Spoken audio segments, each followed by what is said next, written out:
A Seccional São Paulo, da Ordem dos Advogados do Brasil, por sua comissão de cooperativismo, tem a honra de apresentar o webinar Súmula 262 STJ, Tratamento das Despesas Financeiras, Exceções Possíveis e Correções, evento promovido pela referida comissão, com o apoio da Comissão de Cultura e Eventos da OAB São Paulo.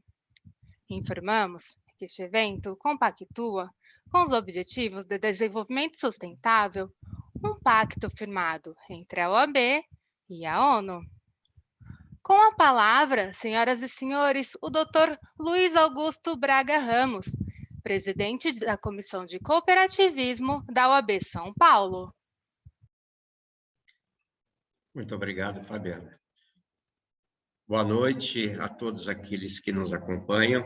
Hoje eu quero dar uma boa noite especial para as mulheres no Dia Internacional da Mulher. A mulher brasileira, guerreira, sofrida, mas dia a dia ganhando o seu espaço, sendo reconhecida e merecedora de todo o nosso apoio, todo o nosso reconhecimento, e que ela continue cada vez mais galgando os degraus, porque ela é merecedora. Parabéns, mulher brasileira. Quero agradecer o sistema OCESP, que nos apoia incondicionalmente em todos os eventos que realizamos através da Comissão do Cooperativismo da Ordem dos Advogados do Brasil, Seccional Paulista. Também a Ordem dos Advogados do Brasil, na pessoa do Dr. Ronaldo Gaudio, que é o presidente da Comissão Nacional do Cooperativismo, que também muito nos enobrece com a sua participação e dando sempre aquele apoio, aquela ajuda, colocando-se à disposição para todos os assuntos em que ele é bastante conhecedor.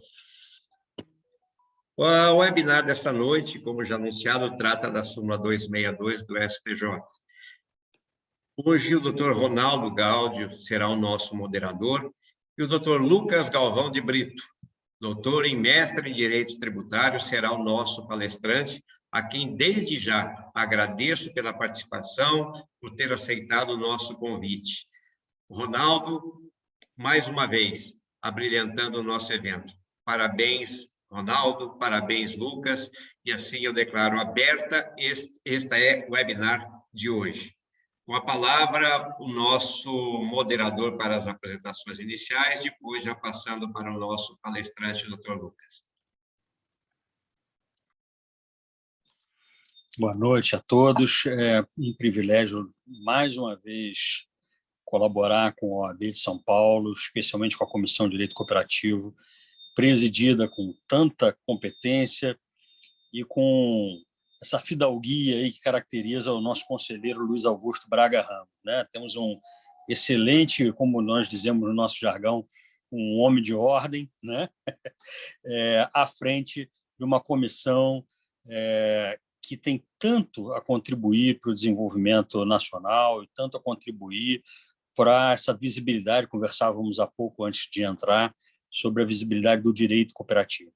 Então, acho que ter você, Guto, como nós chamamos carinhosamente, já disse como chamamos no jargão, agora entre nós carinhosamente Guto, é realmente uma excelente oportunidade, e o teu ingresso nessa presidência da Comissão Estadual certamente é percebido por todos na OAB e no sistema cooperativista como um momento em que a comissão realmente aparece, né?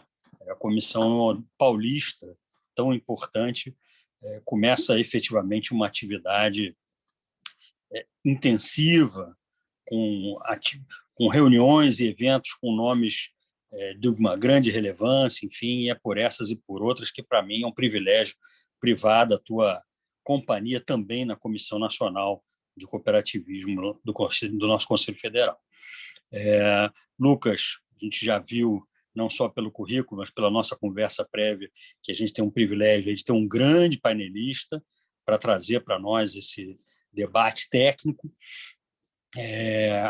Um tema bastante rico, inclusive a despeito do recorte que a gente fez, porque normalmente o cooperativismo, em matéria tributária mais ainda, permite uma série de questões, focar e recortar é necessário para que a gente possa dar conta do recado, né, no tempo que a gente tem, mas é um tema que certamente a súmula 262 do STJ comporta uma série de questões, enfim,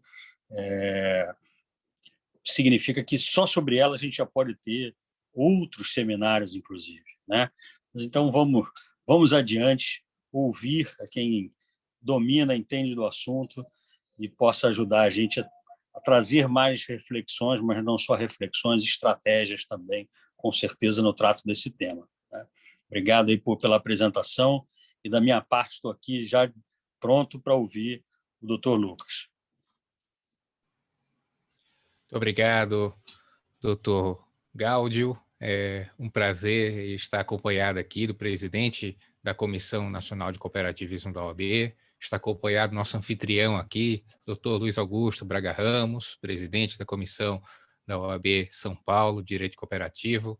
Queria ainda, na relação de agradecimentos, também apontar o meu amigo, doutor Ademar, que vem aproximando também a mim, ao professor Paulo de Barros Carvalho, dos temas do direito cooperativo recentemente, especificamente esse da tributação, ou mais especificamente do cômputo das despesas financeiras na formação do lucro líquido das cooperativas.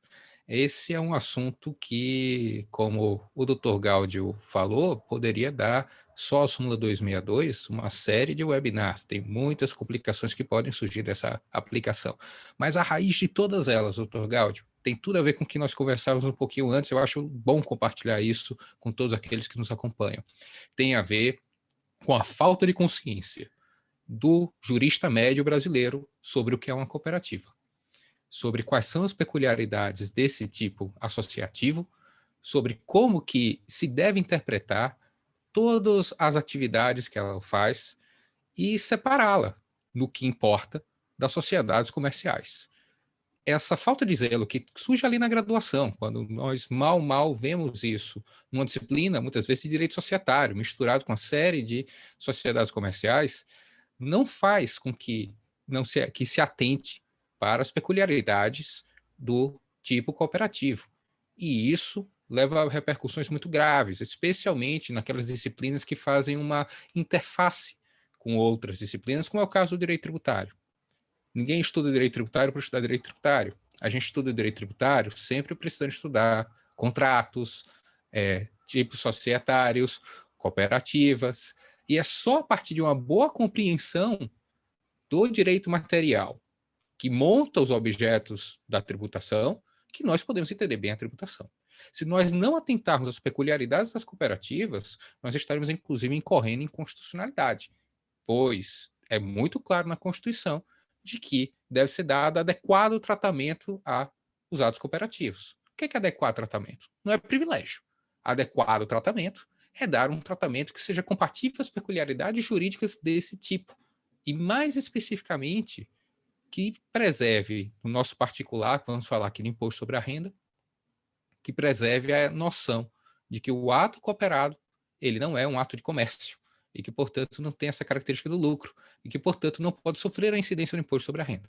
Essa ideia central, e o que cabe e o que não cabe dentro da ideia de ato cooperado, vai mais uma vez irradiar os seus efeitos na discussão das operações financeiras e da tributação delas pelo imposto sobre a renda e a contribuição social sobre o lucro. É nesse cenário que nós encontramos a situação da súmula 262, desde a sua gênese. E antes até de entrar propriamente no texto da súmula 262, eu quero só pedir licença para compartilhar a minha tela. Por favor, só me confirmem se está tudo certo, todos conseguem acompanhar, espero que sim. Então, nesse contexto do surgimento da súmula 262, eu queria antes fazer uma pequena brincadeira, Dr. Gáudio, Dr. Luiz Augusto, que todos conhecem essa passagem. O sertanejo é, antes de tudo, um forte. Euclides da Cunha, em Os Sertões, uma frase forte, né? Uma frase imponente. Eu, como um nordestino, posso dizer que a gente se sente até orgulhoso ao ver uma passagem dessas. Até que, em um determinado momento, eu peguei os Sertões para ver o texto inteiro. Eu não sei se o doutor Gáudio, o doutor Luiz Augusto, ou aqueles que nos acompanham aqui na plateia, já tiveram a oportunidade de ver o texto integral. Vou colocar só um trechinho aqui. O sertanejo, antes de tudo, forte, não tem o raquitismo exaustivo dos mestiços neurastêmicos do litoral. A sua aparência, entretanto, ao primeiro lance de vista, revela o contrário. Falta-lhe a plástica impecável, o desempenho, a estrutura corretíssima das organizações atléticas. É desgracioso, desengonçado, torto, Hércules Quasímodo. Reflete no aspecto a fealdade típica dos fracos. É o homem permanentemente fatigado.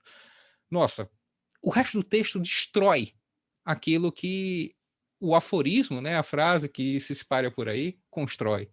E essa ideia de que a gente precisa não só se fiar na frase, mas ler o contexto, talvez seja a coisa mais importante para que a gente possa lidar com o texto que nos interessa agora, que é esse aqui. Essa única frase, enunciado 262 da súmula do STJ, incide o imposto sobre a renda sobre o resultado das aplicações financeiras realizadas pelas cooperativas. Ainda mais no momento em que nós vivemos, dada a relevância que o Código de Processo Civil coloca à jurisprudência dos tribunais, dada a relevância que, antes mesmo disso, os enunciados de súmula vinham adquirindo para a praxe mesmo jurídica, é muito importante que nós nos lembremos dessa advertência com a frase de Euclides da Cunha. Se quisermos efetivamente compreender a decisão ou as decisões que de alguma forma cristalizaram seu comando num enunciado de súmula, nós devemos ir muito além da leitura do enunciado sumular. Nós devemos compreender as razões dos vários acórdãos, das várias decisões que levaram à elaboração daquele enunciado sumular. Se nós mantivermos bem essa ideia, nós vamos fazer aquilo que os linguistas chamam de recontextualização. Nós vamos pegar esse aforisma e levar para um contexto de origem para tentar entender o que ele realmente queria significar. Pois é isso. Aquilo que foi decidido que deve servir de base para aplicação. E não qualquer interpretação feita descontextualizada de um enunciado. Isso é muito importante, pois esse enunciado não vem assim do nada. Quero começar, então, a dizer que quando nós estamos falando desse tema que está marcado aqui no início do nosso webinar, nós estamos falando de uma palavra que não aparece no enunciado da súmula, ou pelo menos que não aparece na explicitude. Na implicitude, ela está contida nessa noção de resultado. Todos os senhores sabem que resultado é uma expressão que se utiliza no jargão contábil para designar essa combinação de receitas menos despesas para chegar ao resultado. Esse resultado, no caso das cooperativas, ele pode advir tanto de atos cooperativos como de atos não cooperativos. Quando ele advém de atos cooperativos, é chamado de sobras. Quando ele advém de atos não cooperativos, lucro líquido. E essa distinção não é um pormenor, ela é o núcleo da questão. Porque o resultado positivo vindo de atos cooperativos não está sujeito à incidência do imposto sobre a renda, devido àquela peculiaridade que tem os atos cooperativos de não serem atos de comércio, de não visarem ao lucro. Ao passo que os atos não cooperativos, eles vão ter um tratamento pela incidência do imposto sobre a renda e, em função disso, devem ser contabilizados em separado. Para identificar o que é um ato cooperativo, há dois tipos de requisitos que devem ser combinados dentro da jurisprudência no direito tributário. Se averigua tanto se os sujeitos envolvidos na operação, ou seja, um aspecto subjetivo do ato cooperativo, são aqueles que estão no liame cooperativo, ou seja, se a cooperativa e os seus cooperados, como se objetivo também, como se pretende, me desculpem, também verificar a existência ou não de um ato cooperativo pelo requisito objetivo, ou seja, se aquele ato está alinhado aos objetivos daquela cooperativa. Basta que um desses esteja ausente para que venha a se considerar que o ato é não cooperativo e, portanto, passível da incidência do imposto sobre a renda. Então, essas breves noções, que já devem ser bem conhecidas de todos os senhores, são apenas alguns lembretes para fixar premissas comuns e partimos agora para uma interpretação de como a Receita Federal vem lendo essa súmula e vem aplicando isso na definição do lucro líquido das cooperativas. A interpretação da Receita Federal diz basicamente que, quando se trata da receita financeira das cooperativas, se ela for do tipo financeiro, deve se submeter à tributação integralmente, independentemente de se tratar de uma aplicação financeira que a origem seja dos recursos advindos de atos cooperativos ou não. Se nós levarmos isso para um rascunho muito simplificado do que seria uma DIPJ, tá? Nós vamos obter o seguinte: a interpretação da Receita Federal coloca ali no resultado financeiro toda a receita integralmente como ato não cooperativo e, portanto, tributável. Se a receita é financeira, ela deve ser tributada pelo imposto sobre a renda e a contribuição social sobre o lucro líquido. Isso é, em síntese, o que está falando a Receita Federal a respeito da 262. Mas vai um pouco mais, porque como a 262 não fala expressamente do tratamento das receitas, só na implicitude com a expressão raciocínio, é necessário que a gente entenda como que as despesas entram nessa conta. Uma advertência. O título dizia exceções e possíveis implicações, possíveis correções. Uma exceção que deve ser feita é com relação às cooperativas de crédito. O STJ entende que mesmo as operações de movimentação financeira, elas estão submetidas ao trato de ato cooperativo desse tipo de cooperativa, justamente em função do seu objeto. Então, o requisito objetivo está ali satisfeito, de modo que, nesse caso, nas financeiras, aquela receita seria contabilizada como ato cooperativo e estaria fora do alcance da tributação do imposto sobre a renda e contribuição social sobre o lucro. Vamos à despesa. A interpretação da despesa é um pouco diferente. A Receita Federal vem entendendo que, se a despesa é financeira e, portanto, e não se tratando do cooperativo de crédito, como a gente excepcionou, essa despesa ela deve ser contabilizada de modo proporcionado, ou seja, seguindo aquelas mesmas regras das despesas utilizadas para apurar o resultado operacional, seguindo aquela proporção entre ato cooperado e ato não cooperado. Isso vai fazer com que nós tenhamos uma diferença bem considerável aqui na apuração da despesa. Porque, se nós pensarmos numa sociedade anônima, toda a receita financeira dela seria o equivalente a ato não cooperado. E toda a despesa financeira dela também seria equivalente ao ato não cooperado.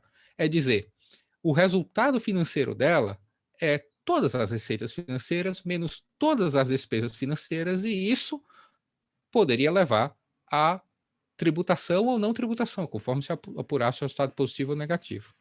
O que se fala para as cooperativas não de crédito, em termos de apuração da despesa, segundo o entendimento recente da Receita Federal sobre esse assunto, é de que, se nós tomássemos essa proporção de 90% e 10% de atos cooperados e não cooperados, 90% da despesa não poderia ser deduzida daquele 100% de receita.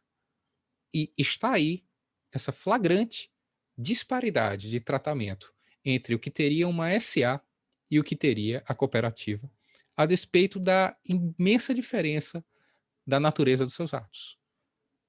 É sobre essa interpretação que eu gostaria de disputar se esse é adequadamente um bom entendimento da súmula 262. E a ferramenta que a gente vai fazer é a mesma daquele texto do Euclides da Cunha. Nós vamos às decisões, nós vamos ao contexto, entender as razões que levaram o Superior Tribunal de Justiça a elaborar aquele enunciado e, mais especificamente, as particularidades e a maneira como eles interpretaram o ato cooperativo. Voltando ao texto da súmula, eu quero mais uma vez frisar que nós não encontramos a expressão despesa. Mas nós também não encontramos a expressão receita. Nós encontramos a expressão resultado e resultado de aplicações financeiras.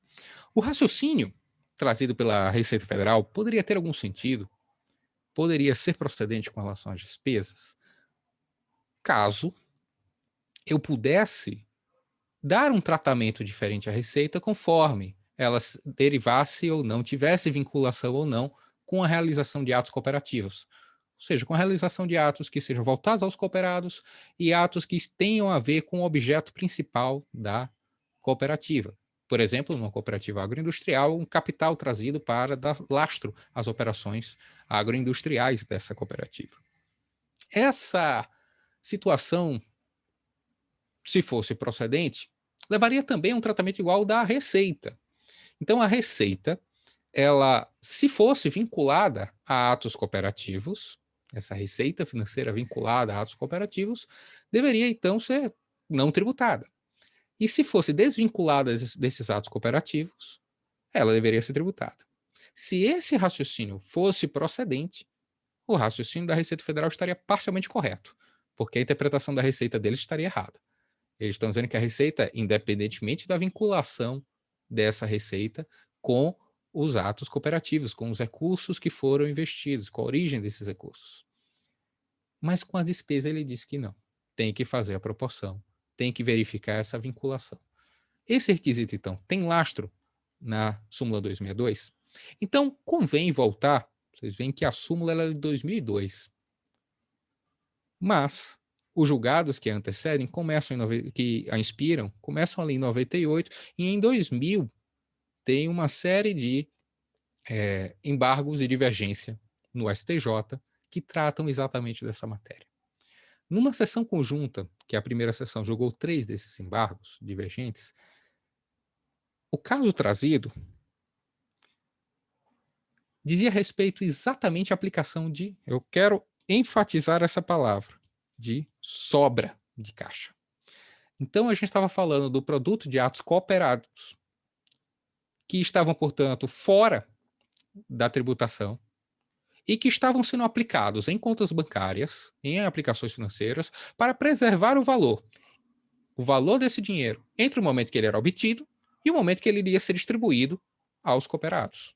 Essa questão foi levada expressamente à deliberação dos ministros, que entenderam que, mesmo que seja uma aplicação de sobras, isso não constitui negócios jurídicos vinculado à finalidade básica dos atos cooperativos. Se nós tivéssemos que voltar àquela expressão que utilizamos há pouco, não se verifica, nesse caso, traduzindo para aqueles conceitos que colocamos ali atrás, a presença do requisito objetivo, porque o fato de ser uma operação financeira de uma cooperativa que não é uma cooperativa de crédito falharia um dos requisitos para a caracterização como ato cooperado. É exatamente sobre esse requisito que, se nós formos olhar, inclusive, os termos do voto vencedor desse mesmo embargo de divergência que eu coloquei o trecho da emenda para os senhores, nós vamos encontrar passagem, ministro Demócrito Reinaldo, de que sustenta as cooperativas que se cuida de mera atividade meio para a consecução dos objetivos sociais. Acontece, porém, que isso não tem o condão de criar a hipótese de não incidência ou de elastecer o conceito legal de ato cooperativo. Ademais, embora a cobrança da exação reduza a lucratividade, ela não elimina em absoluto, visto que será a mesma obtida por qualquer pessoa jurídica que invista no mercado financeiro. E eu pergunto, doutor Luiz Augusto, será que pode ser a mesma se uma SA vai poder deduzir 100% da receita e a cooperativa vai ficar na proporção? Mais ainda, repare, doutor Gáudio, que o critério que ele utiliza aqui não tem nada a ver com o fato de os recursos ali em questão terem sido aplicados ou não, serem oriundos de atos cooperados. Mas tem a ver com a própria natureza da operação, pelo só fato de ser financeira. Se nós pegarmos isso e passarmos para a palavra resultado, nós vamos ver que, para então interpretar o resultado, seguindo esse mesmo parâmetro, nem mesmo quando esses recursos eles provenham de ato cooperativo, mutatis mutandi, quando a despesa financeira for feita para obter recursos para a consecução de atos cooperativos, tampouco está presente o elemento objetivo. Quero até voltar naquele caso que excepcionava, que é uma jurisprudência recente, a gente está vendo a decisão de 2018, as cooperativas de crédito, para chamar a atenção isso, de que a questão da natureza financeira estar no âmago do que vai caracterizar um ato cooperativo, uma cooperativa de crédito, envolve não só receitas, e aqui é por isso que está sendo excepcionada a 262 para eles, mas envolve também captação de recursos. Ou seja, o tribunal vem entendendo que a ideia resultado, que aqui está sendo excepcionada, envolve não só as receitas, os ganhos com aplicações financeiras, mas inclusive despesas feitas para captar recursos que vão permitir a realização de atos cooperados. Observando então por esse ângulo, nós temos uma tendência então de não mais caracterizar essas despesas como atos cooperativos quando se trate de uma cooperativa que não seja uma cooperativa de crédito. Isso vai permitir que nós tenhamos um tratamento um pouco diferente. Isso vai permitir que essas despesas elas sejam integralmente dedutíveis.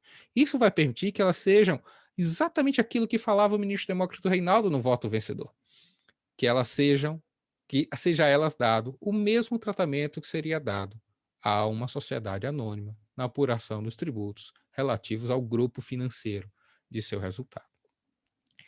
Essa questão é interessante porque o momento se mostra muito propício a discuti-la. Não só porque a Receita Federal vem intensificando seus trabalhos nesse sentido, e espera-se, inclusive, que ela promova mais procedimentos fiscais para apurar a conduta das cooperativas nesse sentido e, eventualmente, lançar autos de infração, mas, ao mesmo tempo, vai se inaugurar no Poder Judiciário uma discussão muito interessante sobre esse lado do alcance da súmula 262, como já anuncia a esfera administrativa. Isso porque, recentemente, e isso é muito interessante, nós temos essa decisão no âmbito do CARF. E essa é uma decisão interessante porque já é uma decisão da Câmara Superior de Recursos Fiscais. É uma decisão por maioria, é uma decisão agora do começo de 2021. Eu peço desculpas, está dizendo fevereiro, mas é de janeiro, tá? De 13 de janeiro de 2021. E ela está falando expressamente da possibilidade de dedução integral dos valores relativos às despesas financeiras. Há, obviamente, algumas particularidades desse caso que devem ser consideradas para uma interpretação maior. Mas vejam, senhores, que a gente já está observando uma mudança de entendimento ali dentro do CARF, que, claro, precisa se consolidar. E nós também esperamos que posicionamento semelhante, atenção semelhante aos cuidados que o STJ teve na interpretação dos julgados que levaram aquelas conclusões da súmula 262, sejam também tomados na apreciação dos novos casos. Se nós tivermos que olhar em síntese para o tema súmula 262 e o tratamento das despesas, nós podemos adotar essas 3 conclusões. A primeira delas, essa súmula vai dizer que operações financeiras não configuram um ato cooperativo, a não ser quando realizadas por cooperativas de crédito. Isso é uma interpretação da súmula à luz da jurisprudência mais recente do tribunal, que a súmula e os casos não examinaram cooperativas de crédito. Segundo dado que a jurisprudência do STJ, com súmula e jurisprudência recente nos mostra, é que a origem do recurso aplicado, se é ato cooperativo ou não, é irrelevante para determinar que ela deve ser colocada como ato não cooperado e, portanto, na faixa de incidência do imposto. Não há nenhuma razão, na jurisprudência do STJ que justifique que o mesmo tratamento não seja dado às despesas. Isso porque assim diz o ministro, que deve ser dado o tratamento igual das sociedades anônimas, nesse particular, pela natureza das operações. Assim diz a jurisprudência recente do tribunal, ao considerar o que se trata ato cooperativo ou não nas cooperativas de crédito, considerando não só para fins de 262, os ingressos, mas também os dispêndios realizados nesse sentido. Então, com essas palavras, eu termino essa breve exposição, com a certeza de que teremos a oportunidade de discutir alguns temas, inclusive com a audiência, que eu vejo já é bem numerosa, que eu quero saudar especialmente, na figura das várias mulheres que integram aqui essa relação, saudando pelo Dia Internacional das Mulheres. Deixo também aqui o meu e-mail, para caso não consigamos discutir todas essas questões, e convido-os a refletir sobre esses aspectos. Vamos pensar também em estratégias que podem ser implementadas pelas cooperativas para que nós possamos mitigar esses prejuízos com o máximo de segurança jurídica. Então, eu devolvo a palavra, não sei se é ao doutor Luiz Augusto, não sei se é ao doutor Gáudio, ou a ambos, né, para que possamos ter uma conversa. Afinal de contas, a gente cresce nas conversas, não é isso, doutor Luiz Augusto? É verdade, doutor Lucas Prada. Muito boa a exposição, objetiva, concisa, mas muito objetiva e profunda. Eu vou passar a palavra ao doutor Gáudio, também aí um expert no tema, para suas considerações como moderadora. Inclusive, eu vejo aqui no nosso chat algumas situações e que gostaria que o doutor Gáudio abordasse.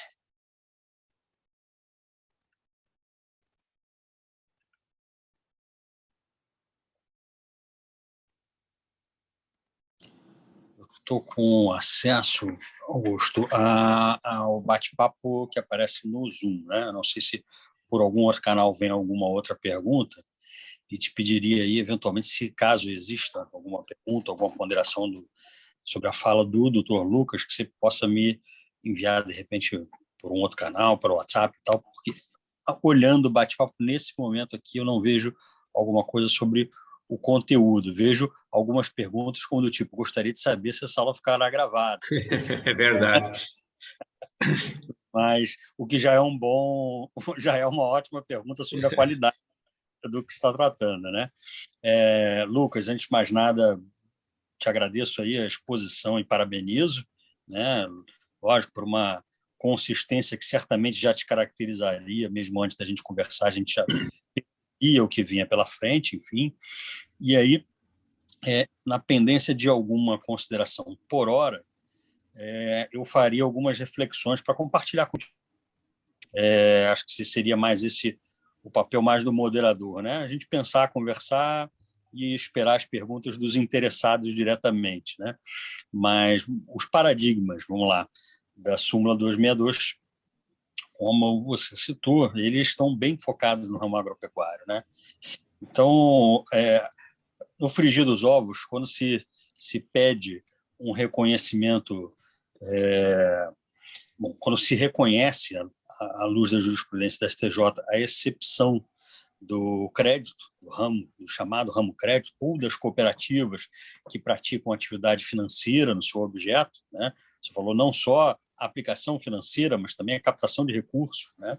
Enfim, parece bastante óbvio, mas num primeiro momento isso gerou muita apreensão, se de fato a súmula se aplicava a todos os segmentos, porque, como você falou, né, nós saímos de uma questão do ramo agropecuário, mas a súmula ela é generalista, né? Uhum. Ela não delimita o ramo agropecuário, né? Enfim, então acho que você deixou isso de uma maneira evidente, essa construção de uma maneira muito clara para nós, mas continuando ela, o que eu proporia de reflexão. Será que eu faço um pouquinho de crítica à ideia de discutir tributação com ato cooperativo, que é importante, a gente tem essa instituição de direito cooperativo no país, mas um mau uso do conceito de ato cooperativo para discutir. Eu vou tentar depois sugerir o que eu quero dizer. Mas vamos lá, será que algumas outras cooperativas não têm por atividade, ainda que elas não sejam reconhecidamente uma instituição financeira, mas será que elas não têm também no seu escopo, no seu objeto, um ato que necessariamente vai envolver poupança do cooperado e necessidade, né, pelo seu próprio objeto, de uma aplicação financeira e que isso devesse ser reconhecido ato cooperativo? Vou dar como um exemplo, talvez, embora a gente pudesse até extrapolar ele um pouco para outros tipos de atividade, mas as cooperativas habitacionais, né, que fazem a captação de poupanças para autofinanciamento imobiliário. É justo, é correto, considerando esse tipo de objeto de uma cooperativa habitacional, que isso não seja reconhecido um ato cooperativo? né? Então, isso seria uma reflexão inicial. Se você preferir, eu paro para você poder refletir ou vou com outros pontos.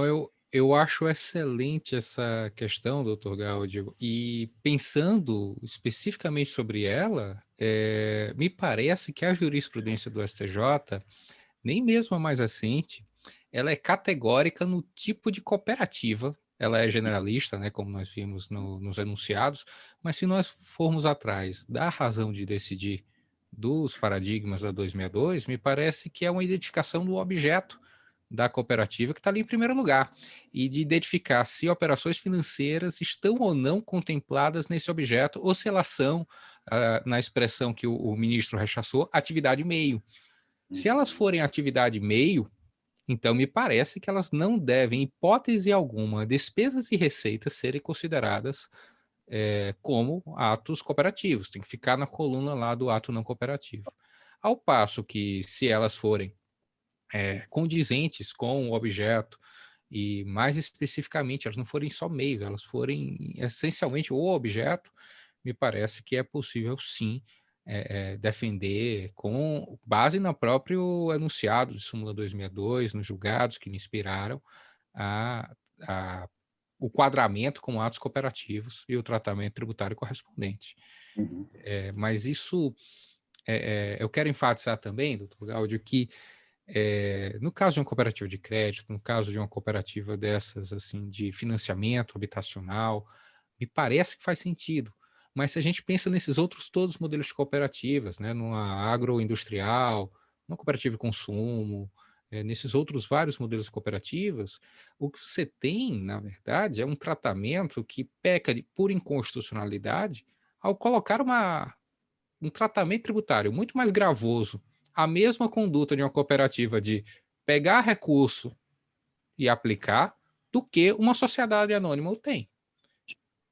Então, Sim. esse tipo de coisa me parece que até leva a questão, doutor Gáudio, para além do foro do STJ. Aquilo ali a gente já está batendo em livre concorrência. Aquilo ali a gente já está batendo no adequado tratamento da Constituição. Então, e está batendo naturalmente na isonomia, porque você está colocando situações que, em princípio, não tem parâmetro, não tem justificativa para ter um tratamento discriminado. Um está podendo deduzir só 10% da despesa financeira e o outro 100%. Então, essa é uma situação realmente que, até considerando, voltando para as agroindustriais e outros modelos cooperativos que não lidam com operações financeiras como seu objeto, mas como meios para desempenhar o seu objeto, então, nós temos uma situação que alcança o patamar da inconstitucionalidade. Então, essa é uma reflexão realmente muito interessante, e a gente não pode se fiar, volta para aquilo que a gente falava desde o começo, doutor Gáudio. Nós não podemos nos fiar em uma ou duas palavras de uma ementa. Nós precisamos entender as razões de decidir. As razões de decidir têm a ver com esse critério objetivo. Doutor Lucas, a provocação inicial, a reflexão inicial, ela conduziria justamente ao que você, já com perspicácia, antecipou, que era a segunda provocação, né? Essa dimensão de inconstitucionalidade desse tratamento. Enquanto nós sofismamos, muitas vezes, sobre o que significa adequado, em termos de tributação operativa, a rigor, nós teríamos uma evidência do que já é inadequado, porque uma carga tributária da mesma cadeia produtiva, da mesma atividade econômica, está maior de uma cooperativa do que uma sociedade de finalidade lucrativa, isso salta aos olhos que a gente está falando de uma violação da isonomia, né? Nesse caso, não porque se chegou no que se pretende, que é um tratamento inadequado, mas pela evidência de um inadequado. Porque se você coloca as duas uma do lado da outra e uma está onerada a mais do que a outra, isso fica bem flagrante. Uma das inconstitucionalidades, né, possíveis. Mas o grande desafio em termos de convencimento, agora falando na posição do advogado, né, mas em termos de convencimento de uma autoridade judicial, é fazê-la perceber olhando só o resultado financeiro, porque o resultado operacional e o tratamento dado ao ato cooperativo no resultado operacional tende a mascarar esse tratamento diverso no grupo financeiro. Inclusive, quando se lê manifestações da Receita Federal sobre o assunto defendendo a proporcionalidade, eles sustentam, muitas vezes, no fato de que o resultado operacional já é abrangido por incentivos e de que essa interpretação pretende maximizar os benefícios fiscais das cooperativas, quando o primeiro lugar não é benefício fiscal coisa nenhuma, é só adequação ao tipo associativo e ao tipo de negócio que ela realiza. Então, o direito tributário, do jeito que a Receita Federal quer, está contrariando a comando do artigo 110 do Código Tributário Nacional, que diz que a gente não pode interpretar os conceitos da legislação tributária além do que elas significam na legislação do direito privado, como na lei das cooperativas. Sim. Na verdade, parece uma série de questões antigas que a gente, de alguma maneira, continua ainda tendo que enfrentar como se fossem novas, né?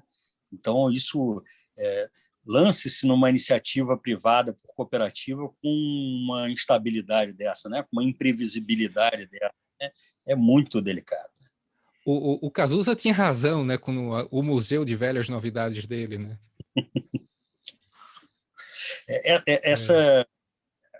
Nós não estamos pedindo, ninguém, a rigor, nenhuma cooperativa quer pedir favor, né?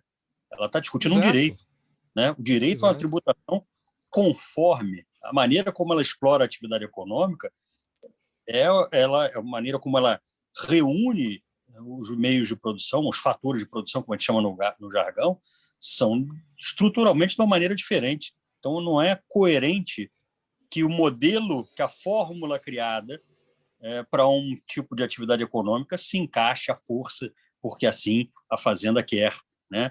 Se encaixa à força num outro modelo de exercer atividade econômica, como é o das cooperativas, enfim. Mas é muito duro ter que discutir isso no campo do favor, no campo da política fiscal, ou até da geração de uma isonomia,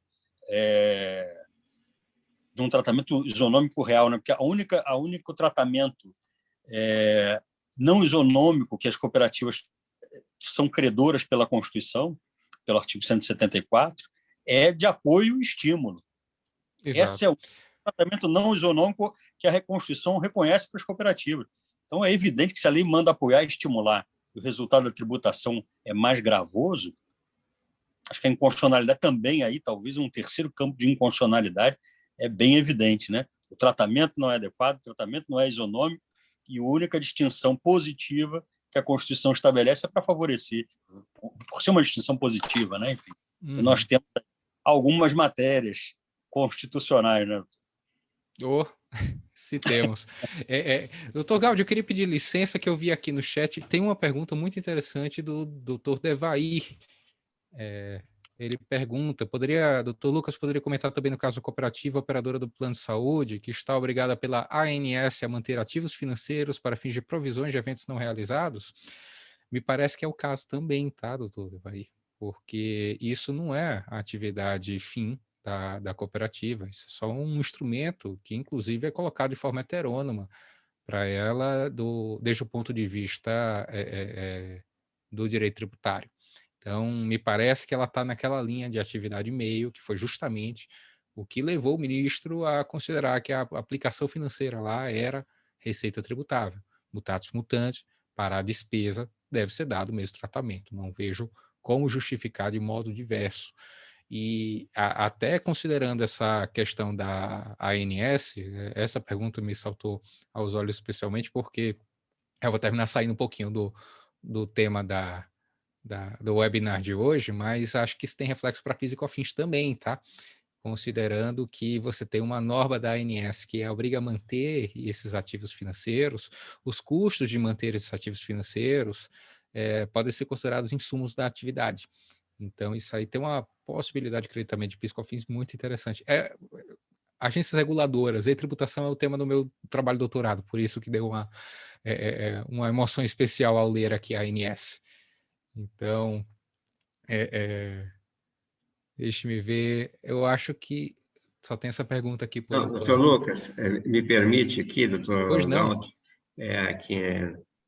há uma pergunta do Rogério Azevedo, que é o nosso secretário, né, da Comissão Estadual. Pergunta ao doutor Lucas, em relação ao tratamento tributário, na sua opinião, qual a conduta mais defensável?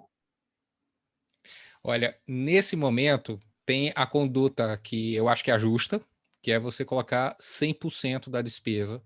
Se você tem aquela despesa financeira não como uma atividade fim, mas como uma atividade meio, você deve colocar 100% da despesa como dedutível. Essa é a que eu considero mais justa. Agora, essa requer uma capacidade de frieza que é um pouco acima da média, porque é certeza que a Receita Federal não vai concordar com esse posicionamento. Para que a gente possa reverter isso, a gente vai depender ainda ou de mais decisões dentro do âmbito do CARF que venham consolidar esse entendimento, que já começa a se manifestar, ou de mais decisões no Poder Judiciário. Qual seria, então, um posicionamento menos arriscado para uma cooperativa hoje? Seria propor uma ação, e de preferência uma ação declaratória, visando ao direito de não recolher o tributo calculado em cima desses valores. Pode-se e deve-se pleitear também a restituição do indébito relativo aos últimos 5 anos. Então, isso é importante, até que seja feito o quanto antes, para garantir que a decadência não vai pegar ainda mais exercícios para trás.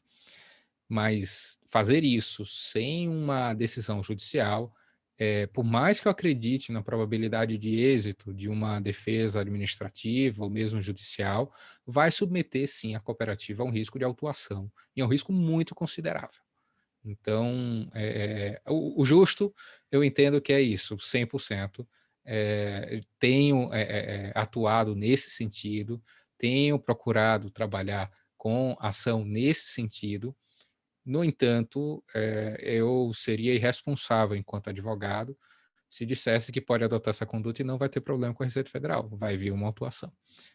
É preciso ter consciência de que as chances de defesa são boas, mas é uma autuação, é algo que vai ficar com provisão, é uma situação um pouco complicada também de ordem contábil. Então, o conselho conservador seria o ajuizamento de uma medida judicial para ver reconhecido o direito de deduzir 100%. Então, eu não sei se foi uma boa notícia para o doutor Rogério, mas assim, é a notícia que eu tenho para dar como advogado responsável, pensando também nas consequências que pode advir para a cooperativa, sem perder de vista que nós devemos lutar por esse direito, sim, porque isso aqui não é nada extra. Isso é dar o tratamento adequado às cooperativas e reconhecer as peculiaridades desse tipo associativo. E fazendo agora um gancho com aquilo que nós começamos falando, doutor Luiz Augusto, se não for assim, se não for por meio de medidas nesse sentido, se não for por meio de iniciativas das cooperativas também, se não for por meio de iniciativas como essa aqui da OAB, por isso também saúdo a Comissão de São Paulo, a Comissão Nacional, que sensibilizem para as peculiaridades do que é esse tipo associativo cooperativa, nós vamos ver muitos mais absurdos perpetrados no âmbito do direito tributário e em todos os outros, porque é uma coisa que demanda atenção especial. É uma ideia muito bonita, a noção de cooperativa, e que tem peculiaridades jurídicas com muita relevância para todos os âmbitos do direito. Então, é preciso até por esse lado assumir, não só de nós dissermos que as universidades não dão, nós precisamos mostrar que isso tem efeito, que isso tem repercussão, e isso pode, inclusive, aumentar ainda mais o interesse de universidades e de centros produtores de ideias pelo tipo da cooperativa.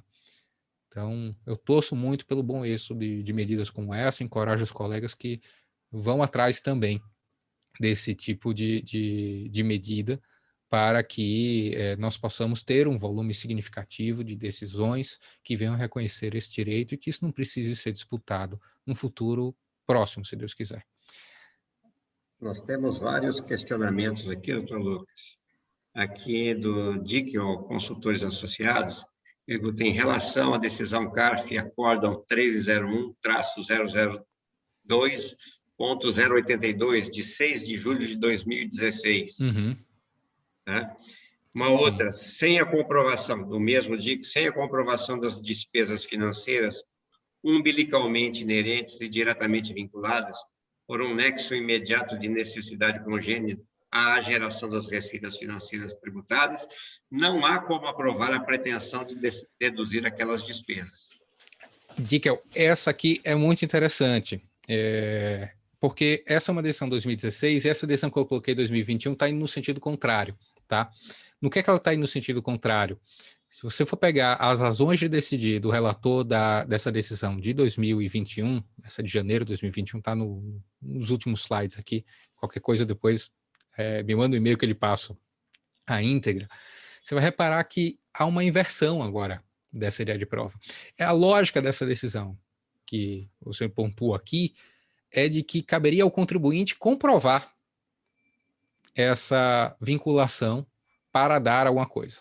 Enquanto que a decisão de 2021 agora disse que na ausência de qualquer coisa tem que ser integralmente dedutível.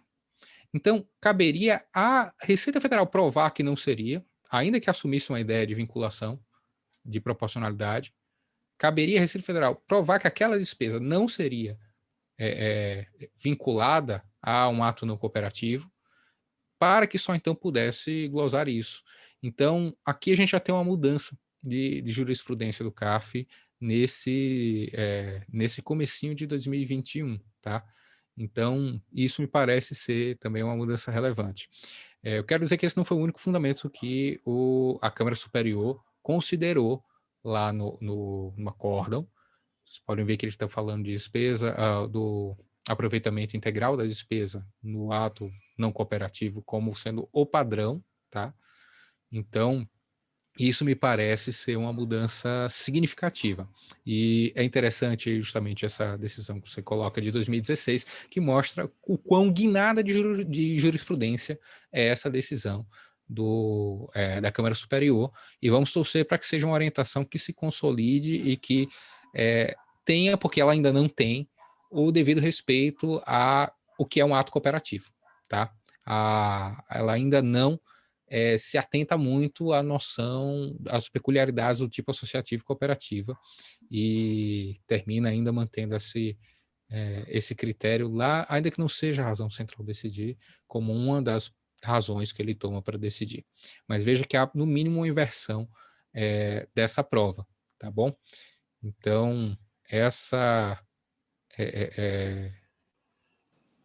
ideia aqui, a gente já tem uma inversão. Eu estou vendo, tem outras aqui, de que, assim, só do dia que eu disse o que seria essa relação umbilical, né?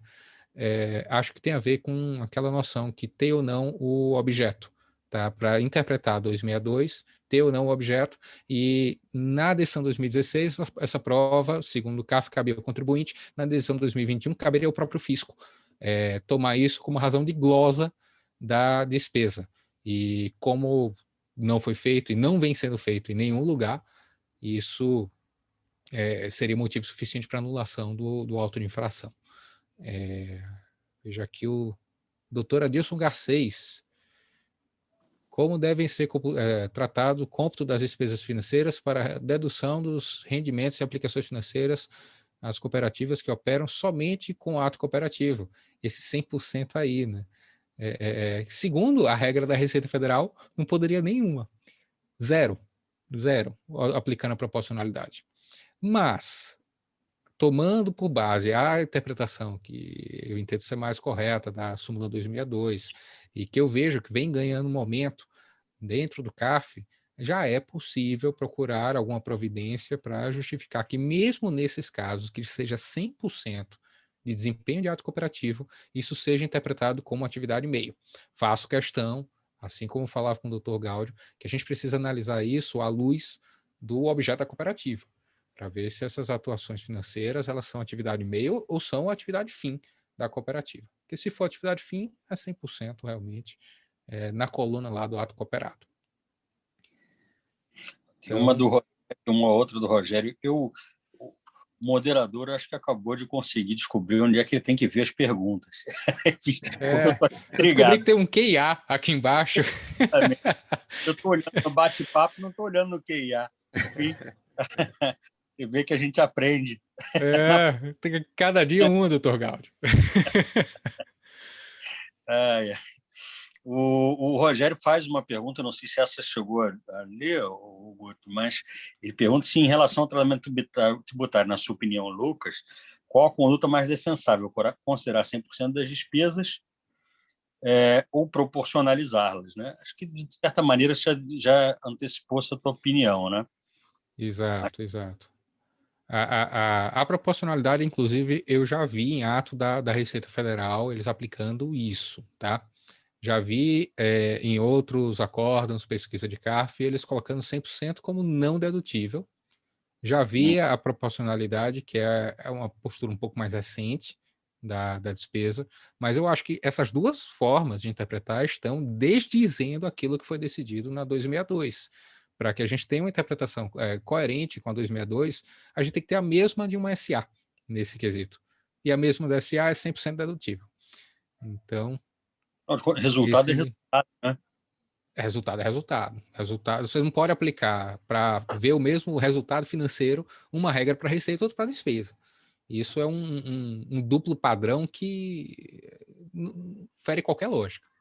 E nesse aspecto, resultado para a cooperativa é textualmente uma palavra genérica que serve tanto para resultado, prejuízo ou sobra, como perda ou lucro, né?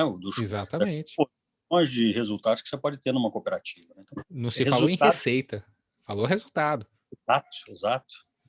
Enfim, bom, essa é a vida dura que as cooperativas têm. Não é fácil.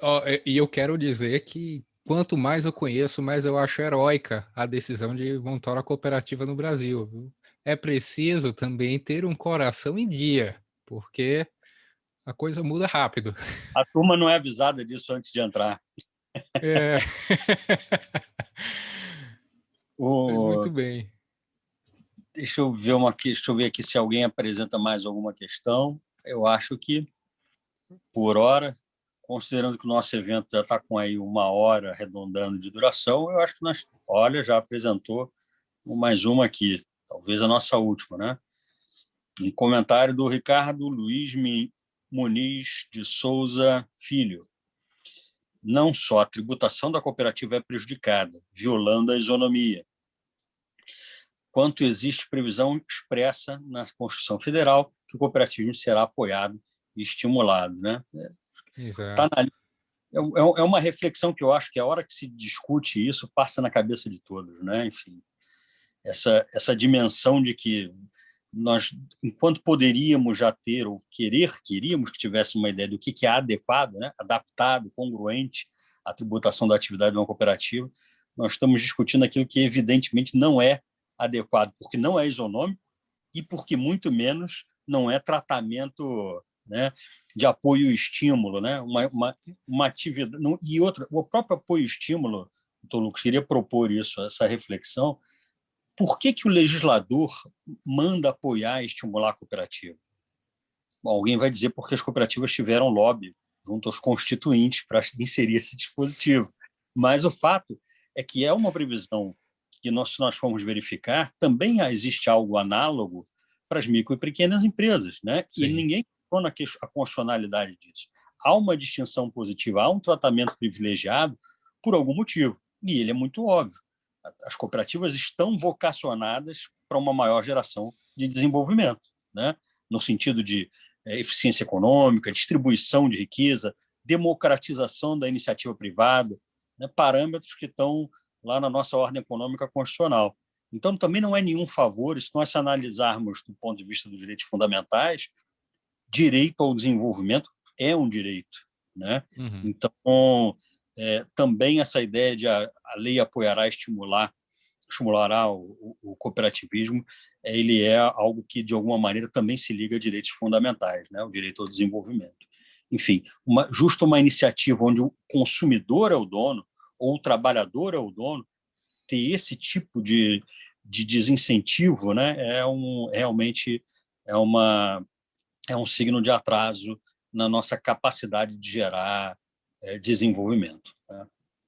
É mais uma daquelas promessas que fica abanando, né, desde 88 e que nós não vemos se concretizar em dispositivos específicos. Acho que o Ricardo foi muito feliz no comentário, ecoou bastante também as considerações do próprio Dr. Gaudio, que citava esse mesmo dispositivo da Constituição, do estímulo, do apoio, e me parece que sim, há, para além da questão da interpretação da súmula 262, uma questão constitucional de peso, quando nós consideramos esse aspecto da isonomia, que já estava lá na 262 também, naquele trechinho lá do voto do ministro Demócrito, nós percebemos isso, e que quando somadas às demais condições de tributação, quando somada até, quando nós vamos ver algumas manifestações da Receita Federal, para perceber um cunho até de quase que um revanchismo, doutor Gaudio, quase que uma inconformidade de o ato cooperativo não ser tributado, e tentar pegar esse outro lado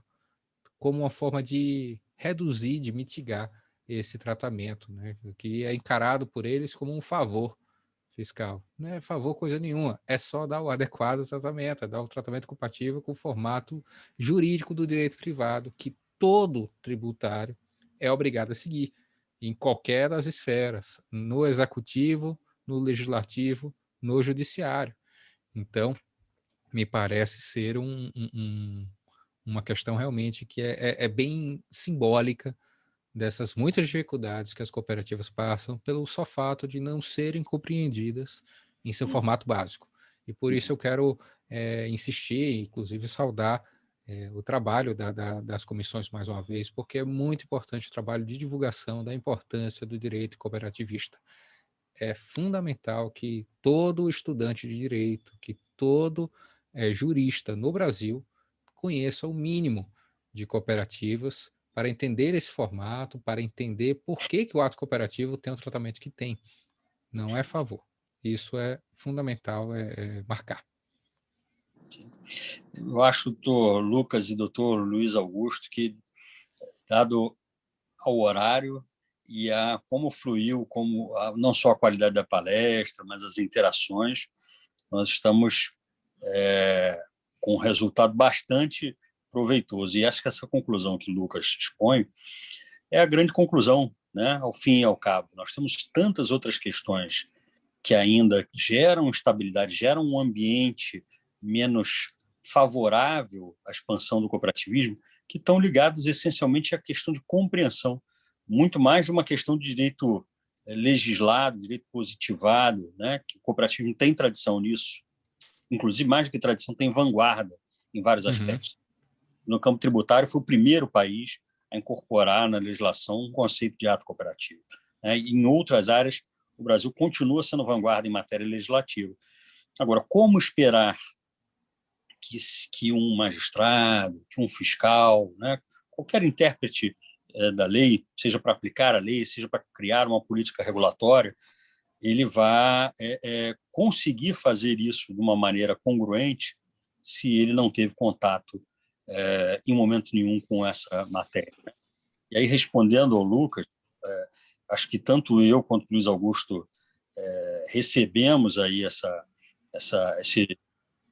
menção, esse elogio à iniciativa das comissões, mas a recíproca é que realmente isso não é um trabalho de uma pessoa ou duas pessoas, não meus nem do Luiz Augusto, né?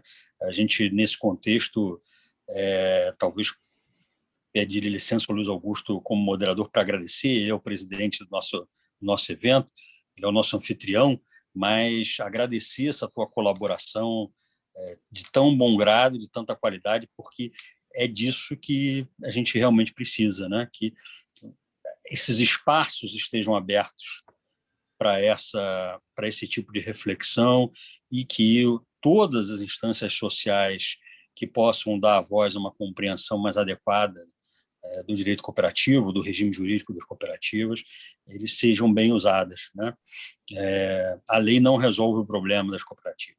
A compreensão até da lógica da atividade do cooperativo pode ser que resolva mais do que o direito positivo, né? E a gente precisa de mais compreensão. Enfim, Luiz, devolvo a palavra para você, agradecendo mais uma vez o convite, a oportunidade em especial de estar participando desse tema tão caro para o cooperativismo, e ao lado aí de um palestrante da envergadura do Dr. Lucas. É muito positivo para mim, como presidente da Comissão Nacional, ter a oportunidade de compartilhar essa pauta que vocês criaram na OAB de São Paulo. Privilégio, e agradeço a parceria de sempre. Lucas, prazer conhecê-lo também. Nós estamos sempre à disposição.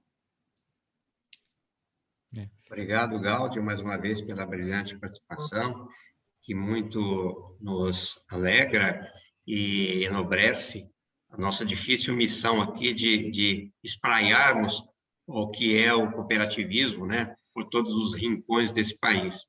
Mas, efetivamente, são iniciativas como essa, geradas pela Ordem dos Advogados do Brasil, e aqui mais especificamente em São Paulo, em parceria com o sistema OCESP, que temos a oportunidade de trazer temas tão caros e tão atuais, como esse hoje tratado, brilhantemente pelo nosso, digamos assim, painelista, mas eu prefiro chamá-lo de professor, já que é doutor e mestre, né, o mestre doutor, com relação a essa súmula 262 do STJ. Eu passaria agora ao nosso palestrante, doutor Lucas, para suas considerações finais. O Ronaldo já o fez, e agradecendo mais uma vez, Ronaldo, pela brilhante participação, como sempre, impecável. Doutor Lucas, fique à vontade para as suas considerações.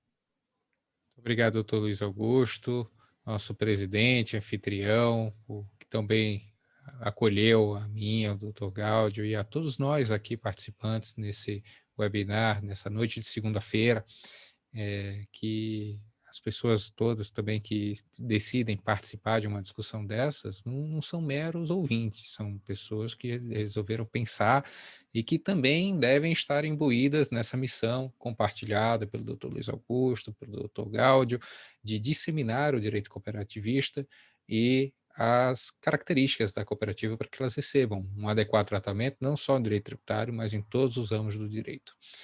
Me parece também que foi um encontro muito proveitoso, especialmente porque eu tomei a liberdade de fazer uma palestra muito curta, o que dá espaço para as perguntas, para a participação do público, para a participação do Dr. Gáudio, que foram muito elucidativas e que foram também muito instigadoras, né, de raciocínios e de diferenciações importantes, como essa que falamos a respeito do requisito objetivo para caracterizar algo como ato cooperativo e o efeito que isso vai ter para alguns tipos de cooperativa que não só cooperativa de crédito.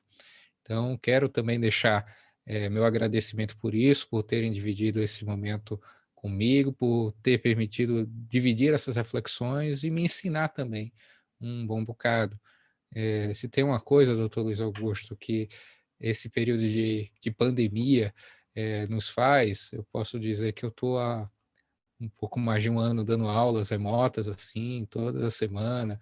Dá uma saudade de ver uma turma, de ver uma discussão e desse espaço de troca. E hoje eu me senti muito bem acolhido pelos senhores, doutor Luiz Augusto, doutor Gáudio, e por esses mais de 160 participantes que fizeram perguntas, pensaram juntos, e eu acho que isso é o que mais nos anima. Então, muito obrigado à OAB, ao nosso presidente, Luiz Augusto, nosso presidente da Comissão Nacional, doutor Ronaldo Gáudio, e a todos aqueles que tornaram esse evento possível. Obrigado, doutor Lucas. Nós aqui agradecemos essa brilhante participação, bastante produtiva. Hoje, né, nós estamos fazendo até uma concorrência com as mulheres para, né, que hoje é o Dia Internacional da Mulher, já dissemos isso no início do nosso evento, mas é sempre bom lembrar, né, que as mulheres estão aí cada vez mais ganhando espaço, e na nossa comissão contamos já com várias mulheres também. Gostaria de agradecer mais uma vez a presença do Dr. Gáudio, presidente da Comissão Nacional do Cooperativismo. Dr. Lucas, mais uma vez, obrigado pela participação, por ter aceito o nosso convite, nos colocando à vossa disposição, e com certeza não será esta a única participação vossa em nossos eventos, porque esses Temos temas muitas lutas palpitam, ainda por fazer, doutor Luiz esses Augusto. temas palpitam e muitas novidades, com certeza, virão por aí. Para finalizar, gostaria de agradecer todos os componentes da nossa comissão, em especial o nosso secretário, doutor Rogério, e também ao doutor Ademar, que nos proporcionou este contato, esse estreitamento de relações. Enfim, a Ordem dos Advogados do Brasil, na presença do doutor Caio, presidente da seccional, ao doutor Alexandre Rolo, presidente do Departamento de Culturas e Eventos da Ordem, e também o CESP, que aí muito nos assessora, nos dá o apoio imprescindível para que cada vez mais tenhamos voz e vez. Eu agradeço a todos mais uma vez, a todos que nos acompanham. Até o próximo evento. Me despeço para vocês com meu muito obrigado. É um sentimento de gratidão. Obrigado mesmo. Uma boa noite, uma boa semana para todos vocês.